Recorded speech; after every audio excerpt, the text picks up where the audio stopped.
तो कहानी की शुरुआत में हम विराज नाम के आदमी को देख पाते हैं, जो कि एक प्रोफेशनल फोटोग्राफर था। विराज अपनी बेटी माही को लेने स्कूल आया हुआ था, लेकिन माही काफी उदास थी क्योंकि आज उसने क्लास में वरुण नाम का लड़का फर्स्ट आया था और माही सेकंड आई थी। माही को उदास देखकर वरुण को अच्छा नहीं लग रहा था, इसलिए वो माही को कहानी सुनाता है। माही को कहानियां सुनना बहुत ही पसंद था। विराज कहानी में जो भी कैरेक्टर बताता है उसी में उसी के पापा को वो हीरो बनाकर इमेजिन कर रही थी। विराज माही को बहुत अच्छी कहानी सुनाता है, लेकिन हर बार कहानी में उसकी माँ का कैरेक्टर नहीं होता। यहाँ हमें पता चलता है कि विराज ने माही को माँ के बारे में कुछ भी नहीं बताया था। यहाँ तक कि कहानी में भी माँ का कैरेक्टर वो रखता ही नहीं था। यहाँ सारी बातें विराज के पिता सुन रहे होते हैं। वो विराज को कहते हैं कि तुम्हें अपनी बेटी को कभी ना कभी माँ के बारे में कुछ ना कुछ तो बताना चाहिए। दोनों की बातों से हमें पता चलता है बीमार है, उसे लंग खराब है और लंग के डोनर को भी वो लोग ढूंढ रहे थे। अगले दिन माही विराज से फिर अपनी माँ के बारे में पूछती है, लेकिन विराज उसे कह देता है कि अगली बार अगर तुम क्लास में फर्स्ट आओगी तो मैं तुम्हें अपनी माँ के बारे में जरूर सुनाऊंगा। इतना कहने के बाद वो माही अगले दिन से पढ़ाई पर ध्यान देने लगती है। उसे किसी भी हालत में फर्स्ट आना था, क्योंकि उसकी माँ की कहानी सुनने में बहुत दिलचस्पी थी, इसलिए वो खूब पढ़ाई करती है और रिजल्ट आता है तब पता चलता है कि वो फर्स्ट आई है। रात को वो उसके पिता को रिजल्ट बताती है और अपनी माँ के बारे में कहानी बताने को कहती है, लेकिन विराज वादा तोड़ देता है। वो कहता है कि वह बहुत थक चुका है, वह कोई और दिन कहानी सुनाएगा। ये सुनकर माही बहुत ही उदास हो जाती है। एक दिन सुबह विराज के पिता विराज को कहते हैं कि माही और उसका डॉग प्लूटो कहीं भी दिखाई नहीं दे रहे हैं। वो बहुत देर से उन्हें ढूंढने की कोशिश कर रहा है, लेकिन वो कहीं भी नहीं मिल रहे हैं। यहाँ पर हम देखते हैं कि माही अपनी डॉगी को लेकर कहीं जा रही थी, क्योंकि वो अपने पिता यानी कि विराज से बहुत ही गुस्सा थी। वो अपने डॉग को लेकर सड़क क्रॉस कर रही होती है, तभी अचानक से उसका एक ट्रक के आगे एक्सीडेंट होते होते बच जाता है। यहाँ पर यश नाम की एक लड़की ने उसे बचा लिया था। यश माही को एक कॉफी शॉप में ले जाती है। वहाँ माही यश को बताती है कि उसके पापा ने उससे किया हुआ वादा तोड़ दिया है और उसे उसकी माँ के बारे में कुछ भी नहीं बताया। यह सुनकर यश उसके पापा को कॉल कर देती है और उन्हें कहती है कि माही यहीं पर कॉफी शॉप में है, इसलिए तुम उसे यहाँ पर लेने आ सकते हो। विराज कॉफी शॉप पर पहुंच जाता है और वहाँ माही को डांटने लगता है, लेकिन माही अभी भी जिद पर अड़ी रही थी कि उसकी माँ की कहानी यहीं पर सुनानी है और वहाँ पर यश भी उसका साथ देती है। इसलिए विराज ना चाहते हुए उसको उसकी माँ की कहानी सुनाने लगता है। विराज यहाँ पर अपनी स्टोरी सुनाने लगता है और कहानी फ्लैशबैक में जाती है, जहाँ पर विराज ने कुन्नूर में पहली बार माही की माँ यानी कि वर्षा को देखा था और पहली बार देखते ही उसे उससे प्यार हो गया था।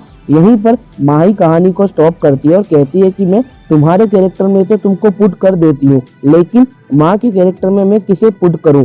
वहीं पर यश कहती है कि तुम मुझे माँ के कैरेक्टर में देख सकती हो। इसलिए माही यश को अपनी माँ वर्षा के रूप में इमेजिन करने लगती है और कहानी आगे बढ़ती है। यहाँ पर आगे हम देखते हैं कि विराज को वर्षा से प्यार हो गया था, इसलिए वो उसकी फोटो चुपके से क्लिक कर रहा होता है, लेकिन वही वर्षा देख लेती है और उसका कैमरा उससे ले लेती है, तो बहुत ही गुस्सा हो जाती है। लेकिन फिर बाद में वह जब अपने कैमरे में उसकी फोटोज देखती है तब उसका गुस्सा शांत हो जाता है और वो फिर उसका कैमरा उसे वापस दे देती है। ऐसे ही कुछ दिन बीत जाते हैं। एक दिन अचानक से विराज वर्षा को अपनी दिल की बात कह देता है और वो कहता है कि वो उससे बहुत प्यार करता है, लेकिन वर्षा उससे कहती है कि मैं प्यार जैसी कोई भी चीज पर बिलीव नहीं करती, क्योंकि उसकी मॉम और डैड का डिवोर्स होने वाला है। उस मॉम डैड की वजह से उसने कभी भी प्यार में विश्वास नहीं उठाया था। लेकिन वर्षा कहती है कि हम भले ही कपल ना हो, लेकिन एक अच्छे दोस्त जरूर बन सकते हैं। इसलिए अभी इन दोनों के बीच में एक अच्छी दोस्ती हो जाती है। धीरे धीरे बातें चल रही थी और वर्षा को भी विराज पसंद आ गया था, वो उससे प्यार करने लगी थी। इसलिए अब ये दोनों ही डिसाइड करते हैं कि वह दोनों शादी कर लें। लेकिन वर्षा की माँ इस शादी से पूरी तरह से खिलाफ थी, क्योंकि विराज कुछ बड़ा काम नहीं करता था, वो एक छोटा मोटा प्रोफेशनल फोटोग्राफर था, इसलिए उन दोनों का खर्चा वो नहीं उठा पाता। इसलिए उसकी माँ मना करती है, लेकिन उसके खिलाफ जाकर विराज और वर्षा दोनों शादी कर लेते हैं। दोनों ही अपनी शादी में बहुत ही खुश थे और कहानी आगे बढ़ती जा रही थी। ऐसे ही एक साल का वक्त बीत जाता है और यहाँ पर हम देखते हैं कि विराज को एक बच्चा चाहिए था। वो चाहता था कि उनकी लाइफ में एक बच्चा आए, लेकिन वर्षा को बच्चों से नफरत थी, क्योंकि वो उसने अपने माँ बाप के बचपन को देखती थी, बचपन में झगड़ों को देखती थी, इसलिए वो चाहती थी कि उसके बच्चे यह सब ना देखे। इन दोनों के बहुत ही अप्स एंड डाउन्स होने के बाद वर्षा मान जाती है। कुछ ही समय के बाद वो माँ बन जाती है। माँ ही एक खूबसूरत भी बच्ची को जन्म देती है, लेकिन माहौल थोड़ा सा इंटेंस था क्योंकि उस लड़की के लंग्स खराब थे। यहाँ पर ये बात जब वर्षा को पता चलती है तो वो बहुत ज़्यादा रोती है और वो कहती है कि मैं तो हमेशा से ही मना करती थी, हम बेबी नहीं करना चाहते थे, लेकिन तुमने ही मेरी एक बात नहीं मानी। और इसी के बीच हमारे बीच में बहुत सी दूरियां आने लगी और उनका झगड़ा बहुत बढ़ जाता है। और झगड़े में वर्षा कह देती है कि काश कभी मिले ही ना होते हम लोग, ये बच्चा पैदा ही ना हुआ होता। यहाँ पर माही कहानी को बीच में ही रोक दे, विराज को गले लगा लेती है और कहती है कहानी आगे मत सुनाना पापा। और वो अपने पिता को गले लगकर बहुत ज्यादा रोने लगती है। अब माही यश को भी नहीं देखना चाहती थी क्योंकि उसने माँ के रूप में यश को ही इमेजिन किया हुआ था। इसलिए विराज यहाँ माही को गाड़ी में बिठाकर घर पे ले जा रहा था, लेकिन यश विराज को रोक कर कहती है कि आगे तुम्हारी बीवी का क्या हुआ। तब कहानी कंटिन्यू करते हुए विराज कहता है कि हॉस्पिटल से घर आते वक्त हमारा बुरी तरह से एक्सीडेंट हो गया और उसकी मौत हो गई थी। यह कहकर उसने अपने घर चले जाता है। यहाँ यश भी वापस अपने घर आ गई थी, लेकिन ये कहानी अभी भी उसके दिमाग में गूंज रही थी। अगले दिन जब यश माही से मिलने के लिए उसके घर जाती है, तब घर के अंदर विराज का दोस्त जस्टिन खोलता है दरवाजा और वह ये देखकर बहुत ही चौंक जाता है। दरअसल हमें यहाँ पर यह पता चलता है कि यहाँ माही की माँ वर्षा और कोई नहीं बल्कि यश हिना ही थी। कहानी की फ्लैशबैक में जाती है और हम ये देखते हैं कि इनका एक्सीडेंट हुआ था, तब वर्षा मरी नहीं थी बल्कि उसकी याददाश्त चली गई थी। वो हॉस्पिटल में थी और बहुत ही सीरियल हालत में थी। उसकी यशना की माँ पर बहुत चिल्लाती है विराज पर, कहती है कि तुम अपनी बेटी को यहाँ से लेकर चले जाओ, वर्षा तुमसे डिवोर्स से ही चाहती है, अपना चेहरा कभी भी मत वापस दिखाना। वर्षा को जब होश आता है तब उसे कुछ भी याद नहीं था, यहाँ तक कि उसे ये भी नहीं पता था कि उसके माँ बाप का भी डिवोर्स हो चुका है। और जब माही रास्ते में प्लूटो को लेकर जा रही थी तब प्लूटो यश को देखकर भौंक रहा था और तभी एक्सीडेंट होते होते यशना ने उसकी जान बचा ली। कहानी फिर से प्रेजेंट में आ जाती है। यश रोज माही से मिलने के लिए उसके घर जाने लगती है। यह सब देखकर विराज को अच्छा नहीं लगता। वो नहीं चाहता था कि माही को यश की आदत लग जाए। और यहाँ पर प्रॉब्लम यह भी थी कि कुछ दिनों के बाद की यश की शादी हो रही थी।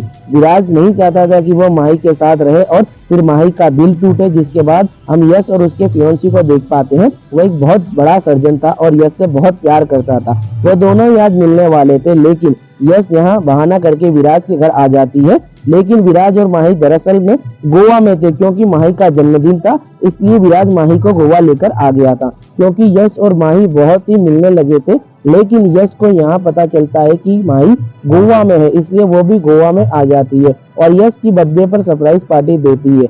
माही को ऐसा लगता है कि ये पार्टी विराज दे रहा है, इसलिए वो बहुत ज्यादा खुश हो जाती है। इसके बाद हम विराज और यश को पार्टी में एक साथ देख पाते हैं। वह दोनों खूब एंजॉय कर रहे थे, क्योंकि माही का जन्मदिन था, इसलिए विराज ने भी सारी नाराजगी को यहाँ दूर करके एंजॉय करने लगता है। यहाँ पर यश विराज से कहती है कि वह उसे पसंद करने लगी है। विराज उसे कहता है कि कुछ दिनों के बाद तुम्हारी शादी है, तुम्हें उस पर ध्यान देना चाहिए और मैं नहीं चाहता कि तुम्हारी शादी में मेरी वजह से टूटे और तुम यहाँ से वापस भी चले जाना चाहिए। अब अगले दिन यश का फियांसी भी यहाँ पर आ जाता है। वो यश से कहता है कि हमें शादी की डेट फिक्स कर लेनी चाहिए और हम ये भी गोवा में ही शादी करेंगे।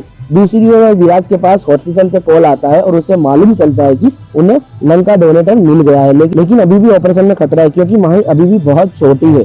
दूसरी ओर यश की माँ माही को कह देती है कि यश यही तुम्हारी माँ है और यही तुम्हें छोड़कर चली गई थी। यह सुनने के बाद माही तुरंत ही राज के पास रोते हुए जाती है और उसे गला लगा देती है। उसको इस बारे में कुछ भी पता नहीं चलता था। विराज और वो वापस घर लौट रहे थे, तभी माही की तबीयत अचानक बिगड़ने लगती है, इसलिए विराज उसे हॉस्पिटल में ले जाने लगता है। यहाँ साथ ही यश की शादी भी हो रही थी, पर विराज के पिता आ जाते हैं। हमें पता चलता है कि दरअसल वो विराज के पिता नहीं बल्कि यश के ही पिता थे। जब वो दोनों दूर हो रहे थे तब यश के पिता विराज के साथ रहने चले गए थे, क्योंकि उन्हें विराज के साथ माही का भी ख्याल रखना था। यहाँ पर यश के पिता यश से कहते हैं कि तुम जब विराज से प्यार करती हो तो शादी क्यों किसी और से कर रही हो, विराज भी तुमसे प्यार करता है। मैं जानता हूँ। ये सब सुनने के बाद यश भी फियांसी भी उसका सपोर्ट करता है और यश तुरंत ही हॉस्पिटल में चली जाती है। जब विराज और यश दोनों साथ हो गए थे, लेकिन विराज ने कभी भी ये बात यश को नहीं बताई थी कि वो माही की असली माँ है। साथ ही हमें ये भी मालूम चलता है कि ऑपरेशन बिल्कुल ही सक्सेसफुल हो रहा है, जिसके बाद अब माही बड़ी हो जाती है और वो अपनी माँ की तरह ही एक सिंगर बनती है। तो आपको ये कहानी कैसी लगी है, मूवी कैसी लगी, कमेंट करके जरूर हंसते रहिए, मुस्कुराते रहिए। फिर मिलेंगे एक नई मूवी की एक्सप्लेनेशन के साथ।